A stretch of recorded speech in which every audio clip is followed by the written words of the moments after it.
bersama untuk Indonesia. Keadilan merata di negaraku tercinta. Mari topang bersama, damaikan Indonesia. Rakyat adil sentosa seutuhnya. Di sini tempatnya untuk bersuara, rakyat Indonesia.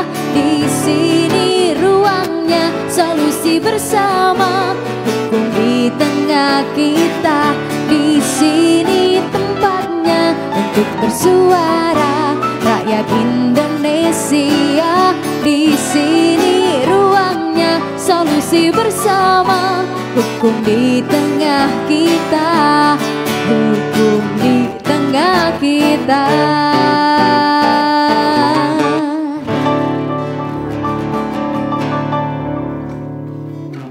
Puasa-puasa bulan Ramadan tuh setidaknya ada berita bagus lah di redaksi kita, bukan berita-berita yang menakutkan, yang menyeramkan. Karena ini bulan penuh kemenangan, bulan penuh kemenangan. Berarti harus ada yang kemenangan dan juga. Dan ini ada kemenangan juga, Bu. Ada kemenangan dalam juga. Hukum untuk penghapusan kekerasan seksual.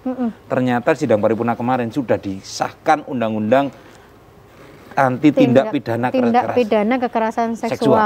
Alhamdulillah. Kapan lalu tuh kan sempat alot sampai di demo segera disahkan. Benar. Akhirnya sekarang disahkan. Ini berarti memberikan kabar segar untuk korban-korban yang selama ini mencari keadilan. Dan itu bukti nyata negara hadir, Bu. Bukti nyata negara hadir. Dan mudah-mudahan itu juga antisipasi ya supaya tidak ada kekerasan seksual lagi ya. Dan kalau saya sih, pendapat saya pribadi harusnya ini segera disosialisasikan, bukan untuk menakut-nakuti, tapi biar orang tahu bahwa oh ini yang dinamakan tindak kekerasan seksual, sehingga yang mungkin melakukan secara tidak sadar juga menghindarinya setelah ini. Oke, sekaligus ini juga kado Hari Kartini.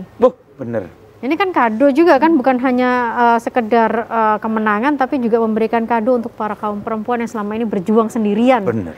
Artinya perjuangan Kartini yang dari dulu hari ini terjawab di sini juga ya. Benar. Kita lihat dulu ya liputan teman-teman di lapangan.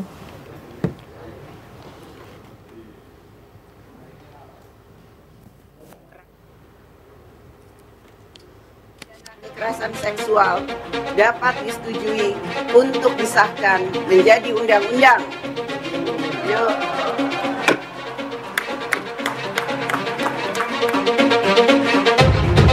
Pemirsa, Undang-Undang Tindak Pidana Kekerasan Seksual atau Undang-Undang TPKS telah disahkan DPR RI tanggal 12 April 2022. Ini menjadi tonggak penting bagi negara untuk hadir dalam memberikan perlindungan hukum terhadap korban kekerasan seksual. Pasalnya, selama ini keberpihakan hukum terhadap korban kekerasan seksual dinilai masih minim. Padahal, kasus kekerasan seksual di Indonesia seperti fenomena gunung es yang setiap tahun terus bertambah. Dari data Sistem Informasi Online Perlindungan Perempuan dan Anak atau Simfoni PPA, sepanjang tahun 2021 hingga 17 Maret 2022, dari 8.478 kasus kekerasan terhadap perempuan, 1.272 kasus diantaranya adalah kekerasan seksual. Bahkan kasus kekerasan seksual terhadap anak di tahun 2020 ke tahun 2021 meningkat 25,7% menjadi 8.730 kasus. Di Jawa Timur sendiri, 2 kasus kekerasan seksual hingga kini masih menjadi sorotan, yakni kasus kekerasan seksual yang menjerat pemilik sekolah Selamat Pagi Indonesia di Kota Batu dan kasus kekerasan seksual yang menjerat anak kiai di salah satu pondok pesantren di Kabupaten Jombang. 2 kasus kekerasan seksual itu dinilai belum memberikan keadilan bagi para korban. Kasus SPI di Kota Batu misalnya, meski sudah masuk proses persidangan, namun terdakwa belum pernah ditahan selama proses penyidikan. Begitu juga kasus kekerasan seksual di Jombang. Polisi seakan tak berdaya saat menjemput paksa tersangka karena ada upaya perlawanan dari para santrinya. Hingga kini kasus kekerasan seksual di Jombang itu masih mengendap di Polda Jatim dengan status tersangka masuk daftar pencarian orang atau DPO. Dengan Undang-Undang TPKS yang telah disahkan, diharapkan segala bentuk kasus kekerasan seksual bisa ditekan. dengan tetap memberikan perlindungan dan keadilan hukum bagi korban. Menarik ini memang untuk dibahas bagaimana implementasinya ya Mas Pulung ya di lapangan. Jadi mungkin para perempuan setelah ini akan lebih merasa aman Bu. Gitu. Itu dia. Kita coba langsung saja undang di ruang redaksi kita menunggu gebrakan gimana hukum pasca Undang-Undang TPKS disahkan. Kita undang dulu Kepala Bidang Advokasi LBH Surabaya, ada Mas Habibus Solihin, SH. Monggo Mas.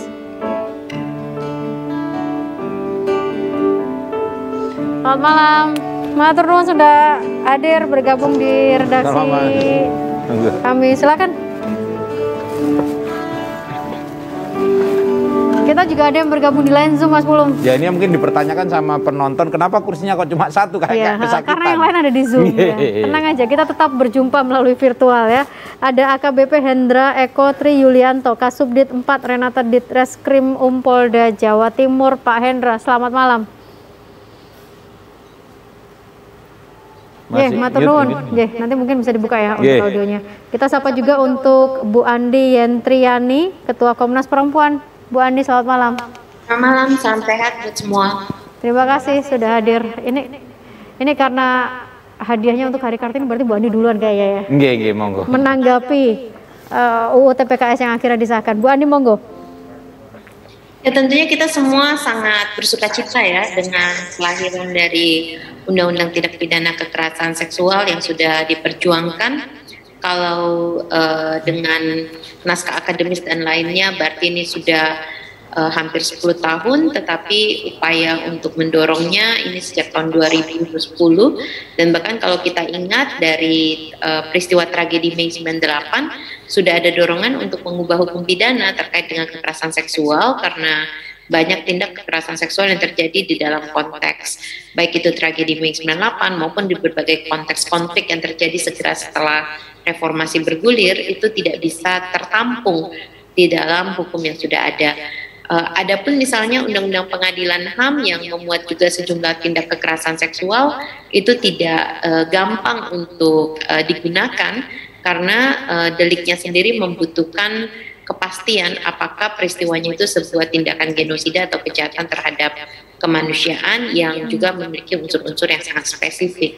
Nah, jadi dengan adanya Undang-Undang Tindak Pidana Kekerasan Seksual ini, kita bisa memberikan perlindungan yang lebih mumpuni bagi korban yang terutama terbanyak adalah perempuan dan anak pun terbanyak adalah anak perempuan, sehingga akses pada keadilan dan pemulihannya menjadi lebih baik dengan adanya pengakuan dan pengaturan yang lebih tentang tindak pidana dari kekerasan seksual, pemidananya sendiri, terobosan hukum acara pidana yang jadi sangat penting, juga elaborasi dari hak-hak korban dan juga kejelasan tentang instansi mana yang bertugas untuk memenuhinya, serta upaya optimalisasi pencegahan dan pengawasan yang dilakukan oleh lembaga-lembaga independen.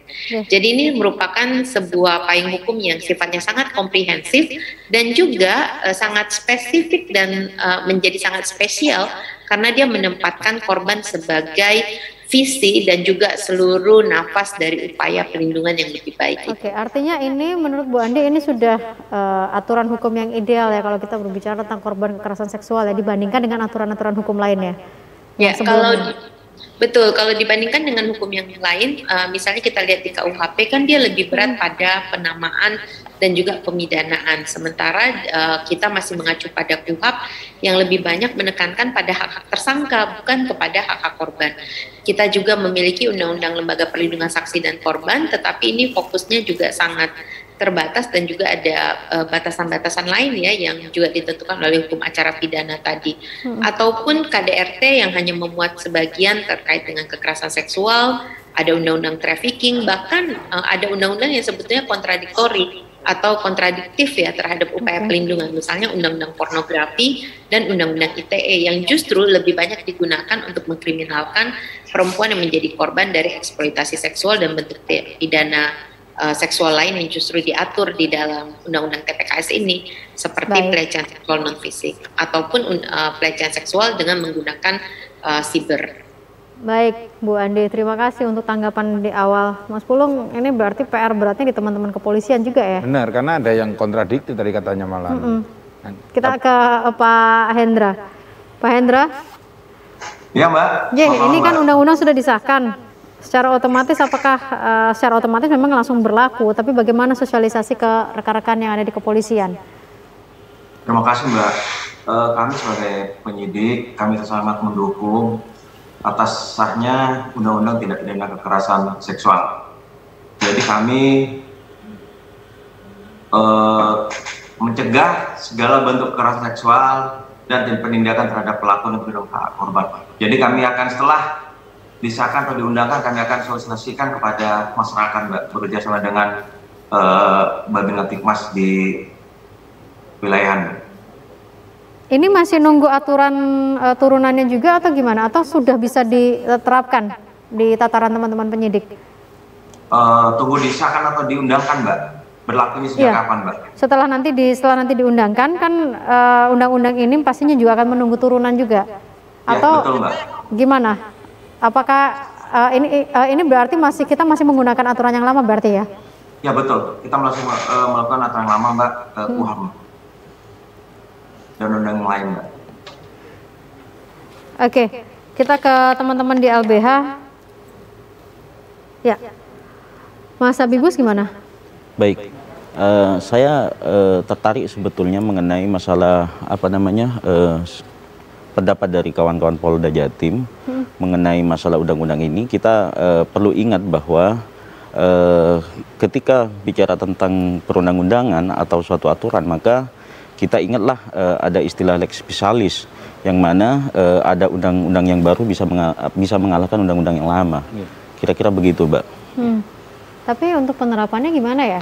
Nah, karena kan ini kan kita juga masih menunggu ya. Memang ini kado, tapi ternyata masih menunggu untuk diundangkan juga. Baik, kalau kita runtut dari awal sebetulnya terkait dengan masalah kasus yang khususnya di Jawa Timur tadi sempat diputar, ada dua kasus yang fenomenal antara Jombang dengan yang Batu. Maka kemudian ini jauh apa yang kemudian dicita-citakan oleh para korban sebetulnya. Baik itu kemudian mengenai masalah keamanan, mengenai masalah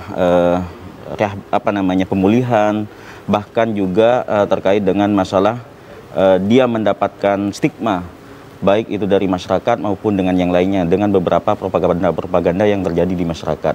Nah, ini yang kemudian hadirnya suatu undang-undang ini, maka kemudian kita harus membaca dari awal lagi mengenai masalah dari pelaporan, bahkan mulai dari pemeriksaan awal sampai kepada pra penuntutan, bahkan sampai kepada pengadilan. Nah, dari sini sebetulnya kita melihat dari aparat penegak hukum, khususnya di 3 institusi, sebetulnya di situ dalam undang-undang ini amanah undang-undang yang baru disahkan itu harus memiliki kelebihan khusus mengenai masalah penanganan kasus kekerasan seksual tersebut. Salah satunya harus mengedepankan hak asasi manusia dan lebih kepada berpihak kepada korban, artinya memiliki perspektif khusus atau pelatihan khusus mengenai masalah penanganan kasus tindak pidana kekerasan seksual tersebut, Mas. Gitu. Oke, itu mungkin menjadi salah satu. Di undang-undang yang terbaru kan sudah ada juga ya? Ya, sudah diatur di situ. Tapi mungkin itu juga menjadi salah satu hal tersulit gitu ya, untuk benar-benar diterapkan dan ditegakkan. Ya. Kita rehat dulu sebentar ya. Oke.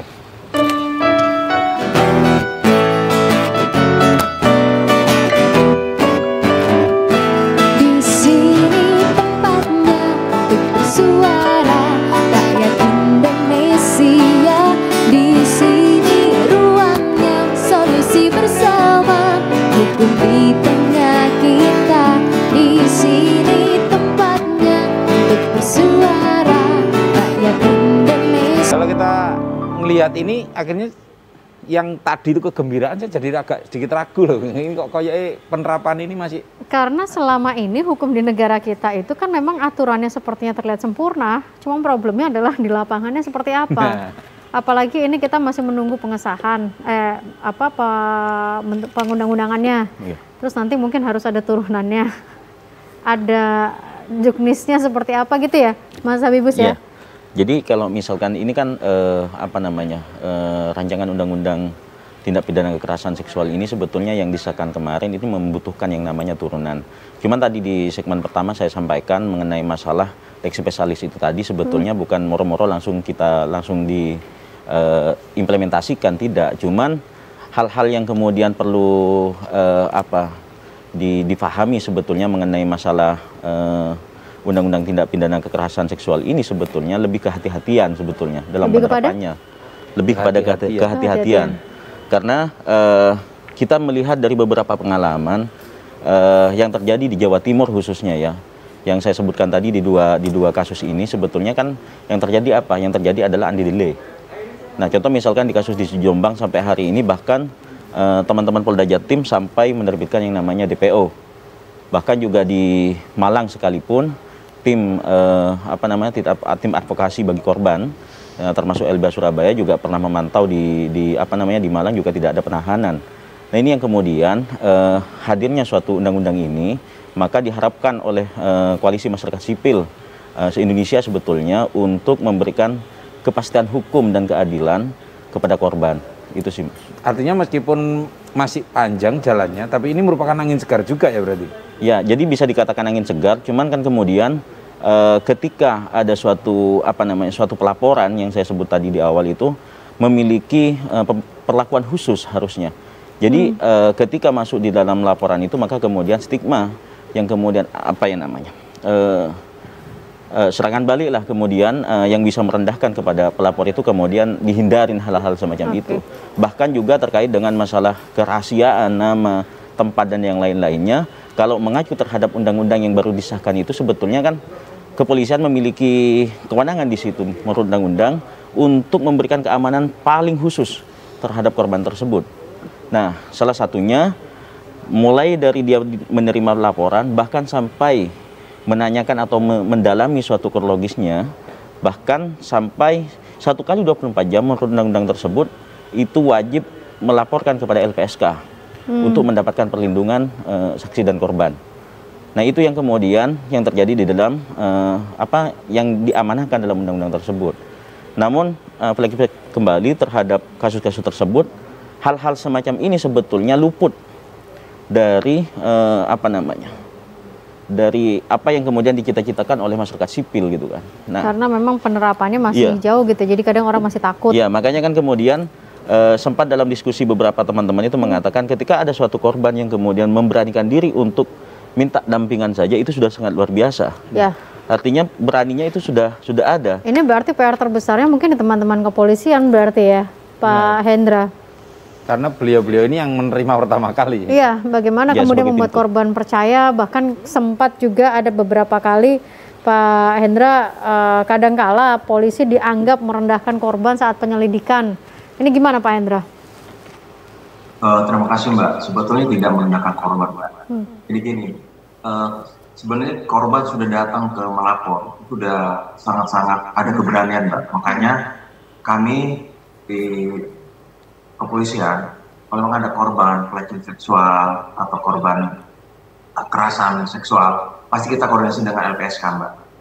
Gitu. Jadi akan langsung dikorelasikan dengan LPSK juga untuk mendapatkan perlindungan? Betul Mbak. Kalau terkait, mungkin saya boleh sedikit menarik mundur gitu ya Pak Hendra, terkait dengan kasus Batu dan Jombang itu gimana Pak Hendra? Perkembangannya seperti apa? Karena sampai sekarang pun itu juga menjadi salah satu ketakutan ketika korban melapor, toh juga belum ada kabar beritanya gitu Pak Hendra. Betul Mbak, jadi gini, kalau untuk kasus SPI, tugas polisi sudah tahap 2 Mbak, jadi kasus sudah dilimpahkan ke kejaksaan Mbak. Kalau untuk SPI. Kalau untuk Jombang, jadi gini Mbak, jadi ada beberapa hambatan karena si tindakan polisi sudah kami lakukan Mbak. Jadi ada beberapa tersangka sekarang ini Mbak bersembunyi di bawah santri-santrinya Mbak. Jadi kami berupaya dengan persuasi untuk menyerahkan diri Mbak, si tersangka itu Mbak. Kalau untuk kasus Jombang masih kami upayakan untuk tahap 2 Mbak, menyerahkan ke jaksa. Untuk bisa segera dilimpahkan ke kejaksaan ya, karena betul. Memang. Tapi ini nggak sih Pak Hendra, dengan adanya undang-undang yang baru, apakah model-model seperti kasus di Jombang ini sebenarnya akan jadi sangat lebih mudah untuk ditangani? Artinya tidak ada lagi model-model yang berlindung karena mungkin dia punya power gitu. Artinya teman-teman dari kepolisian itu terbantu juga dengan undang-undang. Apakah memang begitu Pak Hendra? Kalau disahkan undang-undang TPKS? Kekerasan seksual ini Mbak sangat membantu Mbak. Jadi kalau kemarin kejadian yang di Jombang, terus SPI Malang Mbak, itu kalau ada pertimbangan apa ya, penyidikan Mbak, karena kasus sudah lama Mbak kejadiannya Mbak. Kita kurang lebih 5 tahun, 7 tahun Mbak. Jadi pengumpulan penyidikan itu kami ada kesusahan Mbak. Oke, baik. Kita coba minta pendapat dari Komnas Perempuan juga Bu Andi terkait dua kasus yang mungkin nyangkut juga, tapi kalau seandainya ada UU TPKS ya mungkin kasus-kasus seperti ini tidak akan sesulit ini. Begitukah Bu Andi? Iya, memang ada beberapa terobosan yang dilakukan melalui Undang-Undang TPKS ini yang diharapkan bisa memudahkan ya proses yang ada. Misalnya saja kita tahu di dalam Undang-Undang Lembaga Perlindungan Saksi dan Korban seringkali justru untuk bisa mengakses perlindungan dari LPSK ini membutuhkan laporan dari pihak kepolisian. Padahal seperti tadi disampaikan bahwa untuk korban melaporkan kepada kepolisian itu satu keberanian tersendiri ya Pak ya, yang luar biasa gitu. Jadi bagaimana dia mempersingkat birokrasi gitu sehingga kebutuhan pelindungan bagi korban ini bisa segera diperoleh. Nah, di dalam Undang-Undang TPKS ini sebenarnya memuat hal tersebut dan tentunya bisa diturunkan dengan lebih spesifik lagi nanti. Tapi di luar dua kasus yang tadi yang juga ada kepelikan lain, karena juga ada keterlibatan ini polemik yang ada di dalam masyarakat ya, yang kalau di dalam Undang-Undang TPKS kan justru masyarakat ini diarahkan untuk mendukung korban gitu, jangan menyangkal dulu, jangan menyalahkan korban gitu, karena ini yang menjadi masalah hambatan-hambatan korban untuk melaporkan kasusnya. Nah, kita juga melihat bahwa di tubuh kepolisian ini butuh penguatan. Pak Kapolri sudah menyampaikan sejak tahun lalu ya bahwa ada upaya untuk meningkatkan UPPA ini menjadi satu direktorat khusus gitu, dan ini sangat penting karena artinya sumber daya manusianya akan lebih banyak dan juga akan memiliki kesempatan untuk pengasahan keterampilan yang dibutuhkan untuk pendampingan kasus, sehingga situasi-situasi yang secara khas ini memiliki ruang untuk diperiksa ulang gitu, dan mungkin ada terobosan-terobosan yang justru belajar dari pengalaman di daerah-daerah lain dengan situasi yang bisa jadi sejenis. Nah, kami tentunya di Komnas Perempuan juga terus mendorong agar direktorat ini segera dapat dilakukan. Yang kedua adalah kebutuhan untuk segera menerjemahkan Undang-Undang TPKS ini di dalam pedoman untuk penyelidikan kasus kekerasan seksual dan kasus-kasus perempuan berhadapan dengan hukum pada umumnya. Sebetulnya kalau kita lihat di Kejaksaan dan di Mahkamah Agung sudah ada pedoman serupa ini untuk penuntutan dan persidangan bagi perempuan berhadapan dengan hukum. Kalau di kepolisian adanya hanya pedoman untuk penyelidikan dengan konsep HAM ya Pak ya, kalau ini saya lupa judul nomor dari peraturan tersebut. Nah, ini yang harusnya segera disempurnakan agar nanti misalnya aturan-aturan tentang pelindungan, upaya untuk memberikan pemulihan dan juga dengan konsep layanan yang terpadu ini betul-betul dapat diimplementasikan. Oke, baik. Bu Andi, mohon maaf kita rehat dulu sebentar, nanti kita lanjutkan lagi ya diskusi kita malam hari ini.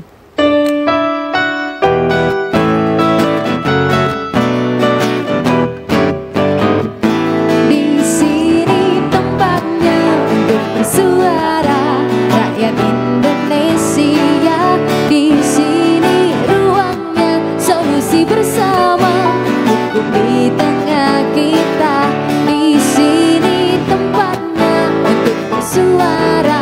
Ini kan kita tadi pas lihat bahas ini kan baru disahkan. Ya, berarti ini masih panjang lagi. Masih panjang. Nah, kita harusnya apa ini, ngawal atau gimana ini? Ya, ini persoalannya. Tapi mungkinkah membuat sebuah ruang kosong sampai dengan TPKS ini disahkan? Tapi ya setidaknya sudah menuju proses penegakan hukumnya sudah menuju ke arah TPKS. Nah, ini mungkin balik lagi karena yang di lapangan ini teman-teman di kepolisian begitu, di penyidiknya juga. Pak Hendra? Ya Mbak. Ya, Pak Hendra, sebelum terkait dengan penegakan di ruang kosong yang mungkin sekarang TPKS belum disahkan begitu ya, belum diundangkan, kita masih menggunakan undang-undang yang lama. Yang di Batu tadi, kasus Batu itu tersangkanya tidak ditahan ya Pak ya, meskipun sudah dilimpahkan ke Kejaksaan. Mohon maaf Mbak, kalau untuk itu tanggung jawab Kejaksaan Mbak. udah ranah kejaksaan, Mbak. Oh gitu, jadi sudah Iya. langsung masuk ranah ke kejaksaan ya? Sudah Iya. lepas dari teman-teman kepolisian Iya. ya? Tugas Betul, Mbak. teman-teman kepolisian udah selesai, kita pindahkan ke kejaksaan ya berarti. Oke, Pak Hendra, berarti sekarang ini kan TPKS belum diundangkan. Apakah teman-teman kepolisian setidaknya sudah mulai apa istilahnya ya, termindset begitu untuk penanganannya ini sudah arahnya? Menyamakan Ya dengan sudah. yang akan Jadi ketika berlaku. UTPKS ini sudah diundangkan, ya sudah tinggal jalan aja. Bisa gitu nggak Pak Hendra ya? Kalau memang sudah diundangkan, Mbak, penyidik kami sudah siap, Mbak, menindaklanjuti gimana cara penanganan kasus pelecehan seksual terhadap korbannya, Mbak. Gitu. Jadi Kalau untuk penyidik dipastikan udah langsung siap gitu ya ketika Betul, Mbak. diundangkan. Perlu Kami menunggu sudah- turunannya lagi nggak Pak Hendra? Ya harus loh, Mbak. Kita harus menunggu turunannya, Mbak. Kapan disahkan, nanti kita kalau memang ada korban datang melapor, kita apa yang dia korban rasakan, alami, kita sangkakan dengan undang-undang TPKS, Mbak. Oh oke. Kalau memang sudah disahkan. Kalau sudah diundangkan. disahkan. Ya, Kalau betul. misalnya belum nih, adakah gebrakan ya istilahnya menjadi kebijakan dari teman-teman penyidik begitu? Atau memang ya mau tidak mau kita masih menggunakan aturan hukum yang lama? Betul, Mbak. Kita harus menggunakan hukum yang lama. Kita menggunakan KUHP, Mbak. Pak Hendra, ini salah satu yang menjadi pembeda itu adalah terkait dengan beban pencarian alat bukti ke korban, termasuk latar belakang korban. Ini seringkali dijadikan alasan untuk menghentikan penyelidikan. Ini gimana Pak Hendra? Mungkin ada tanggapan? Karena seringkali berhentinya kekerasan seksual ini karena alat bukti kurang. Korban diminta untuk mencari alat bukti, tapi dengan adanya TPKS ya mungkin tidak bisa lagi dibebankan ke korban, Pak Hendra. Sebenarnya sih, Mbak, kalau untuk masalah pembuktian, kami berdasarkan KUHP pasal 184, Mbak. Yang dimana yang pertama itu keterangan saksi, keterangan ahli, surat, dan petunjuk dan keterangan dakwa, Mbak. Kalau memang korban datang ke SPKT membuat laporan, kami sudah ada satu petunjuk, Mbak, yaitu keterangan saksi. Setelah itu kita membawakan ke rumah sakit, melakukan visum, itu udah keterangan ahli, Mbak. Itu udah kita bisa melakukan penyelidikan di tingkat penyidikan, Mbak. Gitu. Oh gitu, jadi tidak perlu lagi apa istilahnya ya dibebankan ke korban sampai Mencari-cari yang, artinya korban tuh sudah ngomong aja bagus loh Bu, udah butuh Iya. keberanian. Iya. Tapi memang Korban sering sudah sangat- gimana Pak Hendra? Ya, Mbak. Jadi Iya. kami kalau untuk masalah pembuktian, Mbak,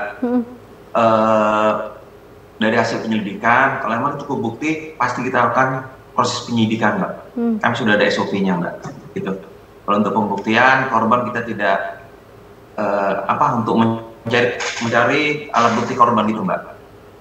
Oke, sorry mungkin bisa direview lagi. Berarti alat bukti yang dibutuhkan itu sebenarnya apa, Pak Hendra, untuk bisa masuk dalam tahap berikutnya? Yang pertama, Mbak, korban sudah membuat laporan polisi, sudah satu itu, Oke, Mbak. satu, oke. Sudah keterangan saksi. Kedua, kalau memang itu korban pelecehan seksual, kita bawa ke rumah sakit untuk memintakan Visum. fair, Mbak. Oh, itu oke. udah dua, itu udah bisa, Mbak. Kalau memang hasil keterangan ahli dokter bahwa korban ada kekerasan atau ada ancaman atau di mana psikologi, itu bisa, Mbak. Kita bukti ke penyidikan, Mbak. Gitu. Nggak perlu lagi ditanya apakah ada saksi begitu ya, Pak Hendra ya? Ya harus loh, Mbak, harus. Kan saksi apa yang melihat, merasakan, mendengar, Mbak. Perlu saksi, Mbak. Oke. Karena mungkin seringkali yang menjadi kendala adalah saksi yang kemudian melihat untuk kekerasan Atau alat seksual. bukti lain yang terkadang itu malah menyakitkan korban yang Ya, ketika tapi mau disuruh mudah-mudahan nyari lagi, ini gitu. memang bisa diterapkan lebih bersahabat begitu ya. Iya. Oke. Mas Abibus, yang seringkali juga menjadi salah satu problem selain mungkin saksi begitu ya, adanya pengaruh dari orang kuat sebagai Atau pelaku. lingkungan. Iya. Jadi di beberapa dampingan kami sebetulnya baik itu di Jombang maupun di Batu. di Batu, kami di beberapa kesempatan itu selalu melakukan evaluasi. Nah sebetulnya kan kalau kita melihat perkembangan yang ada, salah satunya di Jombang itu kan teman-teman Polda kami yakin sebetulnya untuk bisa mengungkap bahkan dengan beberapa kewenangan penyidik itu bisa melakukan penangkapan bahkan penahanan kan begitu. Cuman kan kemudian ini hal yang lumrah sebetulnya ketika dilihat di lapangan pasti apalagi dia ada istilah kekuasaan di tempat tersebut. Jadi maka hal-hal semacam ini banyak kemudian dibenturkan.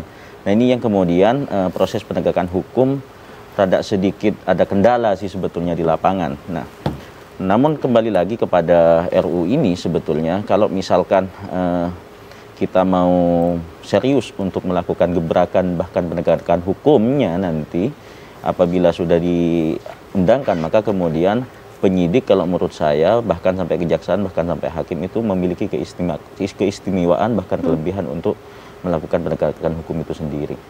Gitu Mas. Sorry, apa sih sebenarnya menjadi kesulitan penanganan kekerasan seksual selama ini? Ya kebanyakan di beberapa kasus yang kemudian didampingin oleh LBH dengan beberapa aliansi lainnya ya masalah pembuktian. Dan juga ya, kami juga kadang di lapangan itu kami harus meminta perkembangan perkara atau surat pemberitahuan perkembangan perkara atau yang dikenal SB2HP. Kadang kita kebingungan, bahkan ada salah satu kasus juga masuk ditangani oleh rekan-rekan Tanjung Perak kalau nggak salah. Itu kemudian kemarin kami sudah 3 bulan yang lalu meminta SP2HP, bahkan baru kemarin dikonfirmasi kami disuruh datang ke Tanjung Perak. Artinya kami sebagai pendamping hukum atau penasihat hukum dari korban itu kesulitan apa yang kemudian menjadi kendala. Kalau misalkan kemudian kita mengacu terhadap perkap. Sorry, Mas Habibus, kita rehat dulu sebentar ya. Nanti disambung lagi ya terkait dengan pembuktian ya.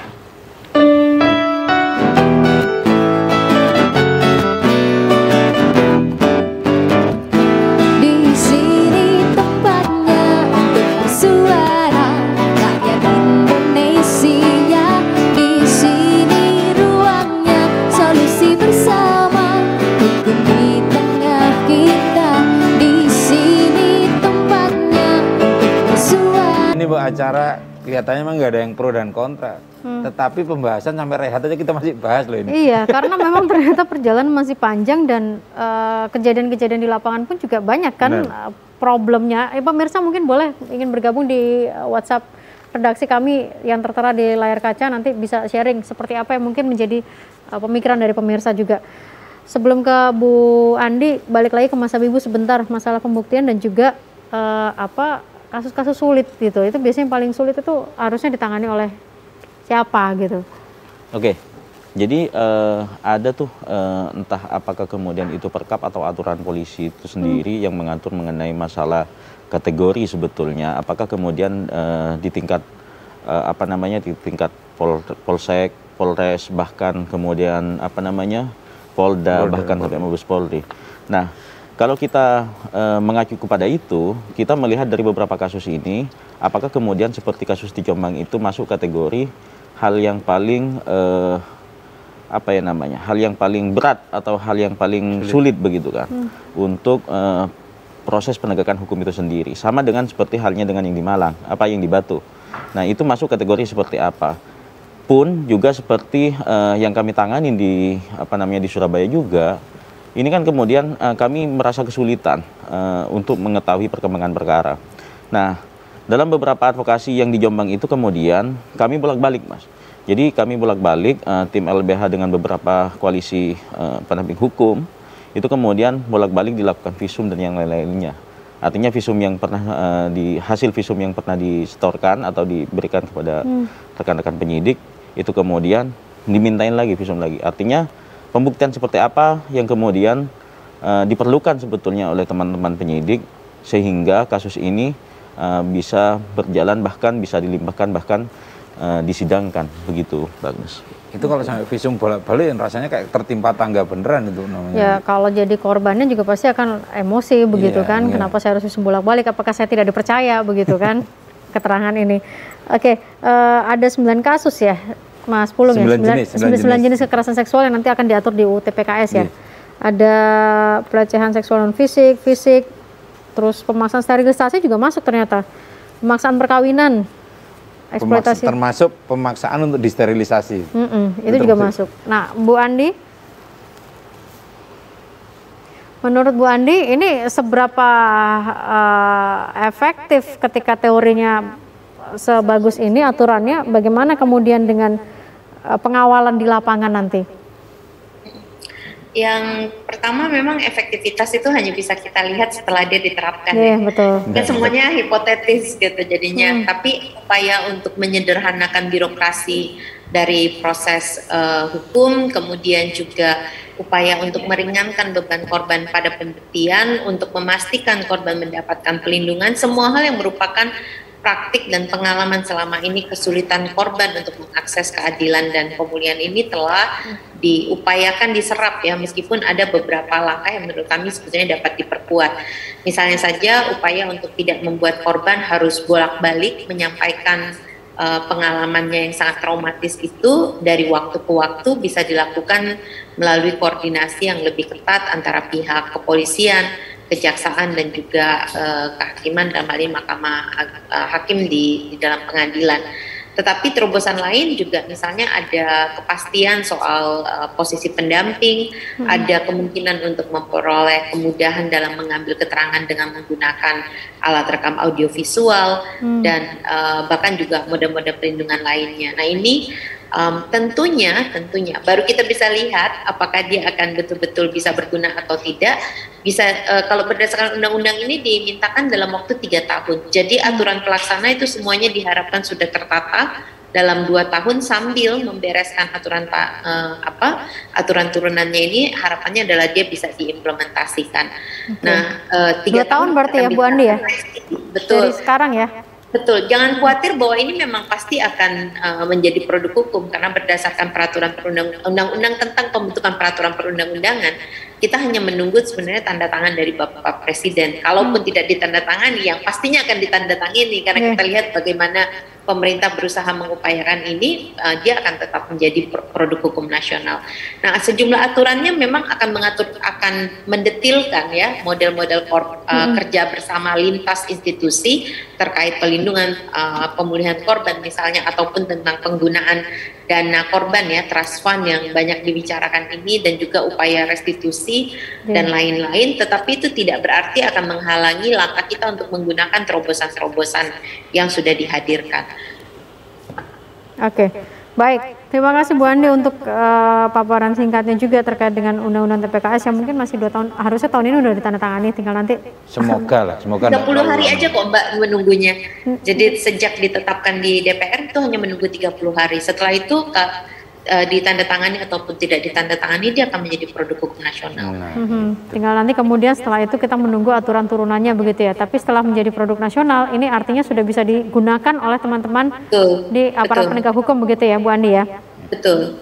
Oke, sebelum jeda kita baca dulu sebentar Mas Pulung, ada di WhatsApp di line redaksi. Kasus kekerasan di Jombang, polisi harus tegas hukum, jangan sampai kalah dengan desakan massa. Rohman dari Jombang. Ini orang Jombang asli malah ya. Ini Jombang ini. Dan juga saya kecewa dengan aparat polisi, kasus-kasus kekerasan seksual di Jombang, mentang-mentang pelakunya Ustadz kemudian tidak ditahan. Demikian pula dengan Batu, karena pelaku kekerasan seksual oknum pimpinan sekolah yang katanya bonafit, tersangka juga tidak ditahan. Ini benar-benar bikin trauma korban dan tidak ada rasa keadilan bagi korban. Ini dari Intan di Jombang juga. Gitu. Ini ada lagi juga dari Ani dari Malang. Bagaimana kalau korban kekerasan seksual yang mau lapor, malah dilaporkan balik dengan pencemaran nama baik? Gimana sikap polisi? Pak Hendra punya banyak PR ya. Kita bahas di segmen nanti setelah ya. rehat.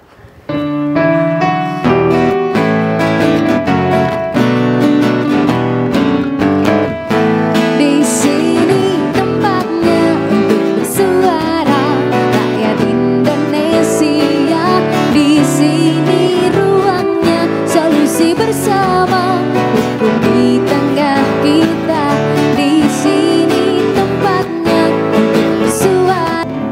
Ya, waktunya juga tidak banyak. Dan masukan yang tadi benar-benar menimbulkan pertanyaan yang besar lagi. Gitu iya, ini Pak Hendra ada yang nanya gimana kalau ternyata korban melaporkan malah dilaporkan pencemaran nama baik. Ya Mbak, sebenarnya gini Mbak, kalau emang korban melapor, dia jadi korban kekerasan seksual, dengan proses penyidikan, lidik-sidik bisa kita buktikan memang dia jadi korban. Saya sih sampai proses penyidikan Mbak. Kalau emang tersangka membuat laporan pencemaran nama baik, penyidikan bisa buktikan Mbak, betul Kak laporan tersebut, gitu Mbak. Berarti tidak akan ada 2 laporan secara bersamaan begitu ya? Oh tidak Mbak. Oke. Boleh, dua-duanya boleh ngelapor Pak. Tersangka ngelapor, terlapor ngelapor, korban ngelapor. Tapi kita akan nanti buktikan proses penyelidikan Mbak. Betul nggak laporan yang diduga pelaku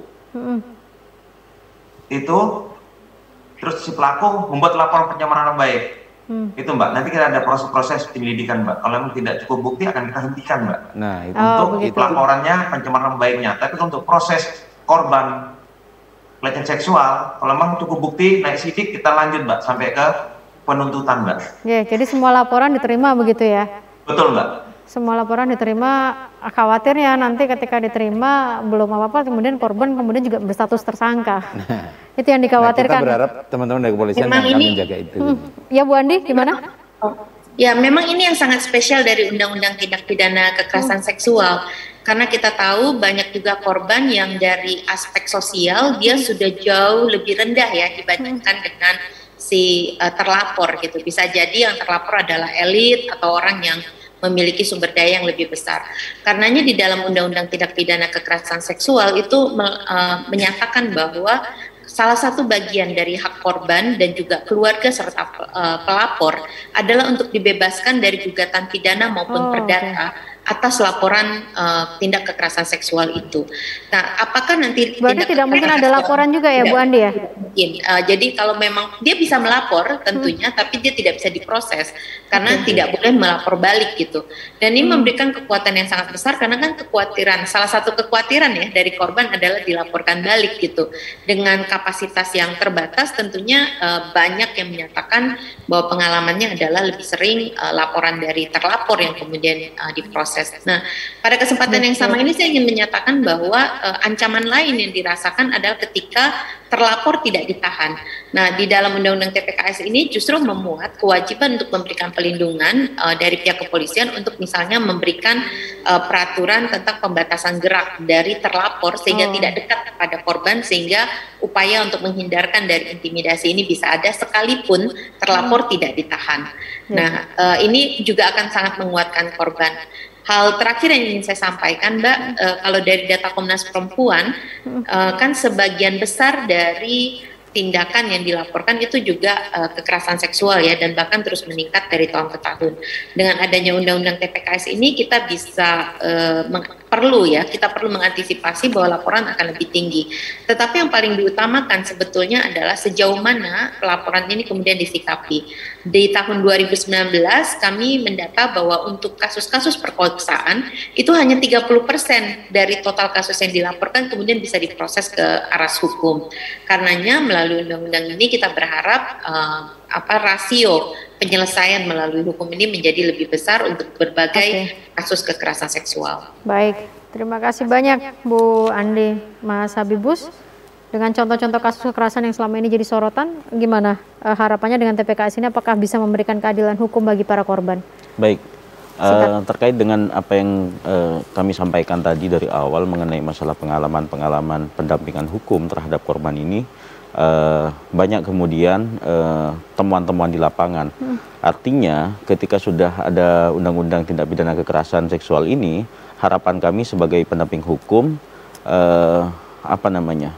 lebih serius dalam melakukan penegakan hukum dan juga memberikan perlindungan hukum terhadap korban agar supaya lahirlah yang namanya keadilan. Nah, kalau misalkan kemudian beberapa kali dijumpai di lapangan, tadi disampaikan mengenai masalah ancaman terhadap korban, bahkan juga kepada pendamping ketika memberikan suatu pendampingan hukum, bahkan ada ancaman Undang-Undang ITE. Nah, ini yang kemudian saya tidak sepakat sih sebetulnya kalau misalkan salah satu pendamping misalkan yang kemudian dilaporkan mengenai masalah Undang-Undang ITE lalu kemudian ada indikasi bahwa ada serangan balik kemudian lalu diterima oleh kepolisian.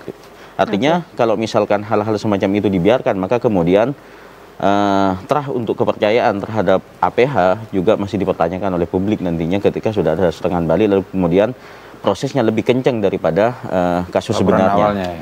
Mungkin itu saja sih harapannya ke depan tidak terjadi lagi dengan lahirnya Undang-Undang Tindak Pidana Kekerasan Seksual ini. Baik, terakhir mungkin dari Pak Hendra sebagai bagian dari penegak hukum. Pak Hendra, bagaimana mungkin penindakan dari teman-teman nanti, termasuk adakah memang kadaluarsa untuk kasus kekerasan seksual? Secara singkat, monggo. Terima kasih Mbak. Kalau untuk ancaman di atas 5 tahun Mbak, itu untuk kadaluarsanya 12 tahun Mbak. Jadi kalau untuk kasus Jombang, itu ancaman di atas 5 tahun, itu kadaluarsanya 12 tahun Mbak. Jadi selama 12 tahun, status tersangka DPO masih berlaku Mbak. Ya. Baik, ya mudah-mudahan bukan hanya sekedar berstatus tersangka, tapi ditunggu bagaimana prosesnya. Dan kita juga berharap undang-undangnya segera berjalan sehingga impian kita untuk semua orang dilindungi dan sebagainya bisa berjalan dengan baik. Baik, terima kasih banyak Pak Hendra, Bu Andi, terima kasih Mas Habibus, terima kasih. Kita berharap nanti ya ketika ini sudah diundang-undangkan benar-benar bisa memberikan angin segar. Amin.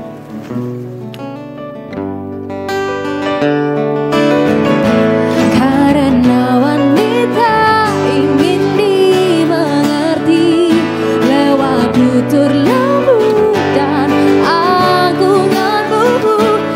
Karena wanita ingin dimengerti, menjaga dia dengan kasih sayang.